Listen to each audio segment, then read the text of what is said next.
আসসালামু আলাইকুম, আমি লাবণী রহমান। সুখে থাকাটাই জীবনের সার্থকতা নয়, কাউকে সুখে রাখতে পারাটাই হলো জীবনের চরম সার্থকতা। চলুন শুরু করা যাক। আজ আমি রান্না করব কালার ডাউল দিয়ে পুঁইশাক রান্না। আমি শাকগুলো ছোট ছোট করে কেটে নিয়েছি আর ডাউলগুলো আমি দিয়েছি। এখানে দিয়ে দেবো পেঁয়াজ, জিরা আর আদা বাটা। আমি এখানে বাটা দিয়েছি, কাঁচামরিচ, স্বাদ মতো লবণ, সামান্য একটু হলুদ দিয়ে আমি নেড়ে নিয়ে এর মধ্যে শাকগুলা দিয়ে দিব। আমি কালার ডাউল দিয়ে পুঁইশাক রান্না করছি, খেতে অনেক সুস্বাদু, ভালোই লাগে খেতে। ঢাকনা দিয়ে ঢেকে কিছুক্ষণ সিদ্ধ করব।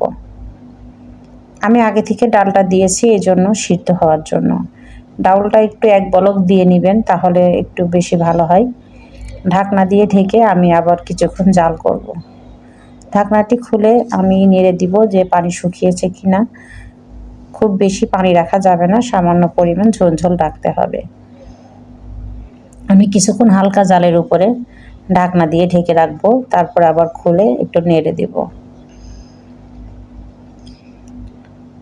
আমি পাঁচফোড়নের জন্য নিয়েছি, ডাউলটা ফোড়নে দিতে হবে সরিষার তেল আর পেঁয়াজ আর রসুন কুচি, আর দিয়ে দেবো একটু জিরা দিয়ে আমি ফোড়নে দিব।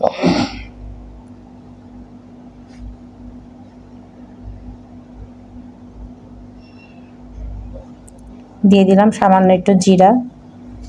জিরাটা ফুটে আসলে আমি এর মধ্যে দিয়ে দেব সিদ্ধ করে রাখা ডাউল আর শাক। ভালো করে নেড়ে দিব। এটা খেতে অনেক সুস্বাদু। অনেক সময় মাছ মাংস যখন কোনো কিছু ভালো লাগে না তখন এমন সবজি রান্না করে খেতে খুব ভালো লাগে।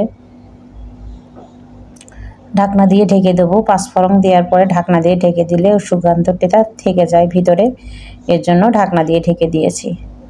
পানি শুকিয়ে এসছে, এই পর্যায়ে শাকটা হয়ে গিয়েছে। গরম গরম ভাতের সাথে পরিবেশন করুন, খেতেও অনেক সুস্বাদু। আমার ভিডিওটা যদি আপনাদের ভালো লেগে থাকে তাহলে like, comment, share and subscribe করে দিবেন।